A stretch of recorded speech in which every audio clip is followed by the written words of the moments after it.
ce qu'on peut retenir effectivement des dossiers qui nous ont été présentés, c'est qu'il y a une diminution sensible donc des dossiers déposés de l'ordre de 4,6%. Et il s'agit de la 5e année consécutive de diminution.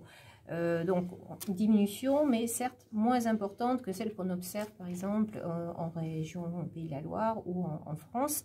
On a aussi un taux de redépôt qui est de l'ordre de 49,3%, qui est lui aussi en baisse. Donc on a à peu près la même tendance aussi que sur la région et en France. Donc on peut quelque part se dire que les politiques de prévention et de traitement du surendettement donc, ont porté leurs fruits, mais je crois qu'il faut être très prudent en la matière parce que quand on regarde les caractéristiques, j'allais dire, économiques et sociales de la Sarthe, on observe quand même une fragilité.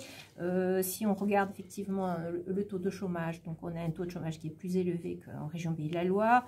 Le nombre de situations de personnes surendettées est proportionnellement plus élevé, donc on a 341 situations pour 100 000 habitants dans le département, alors qu'en région Pays de la Loire, on a uniquement 231 dossiers pour 100 000 habitants. Donc on voit effectivement qu'on a une densité plus importante en Sarthe.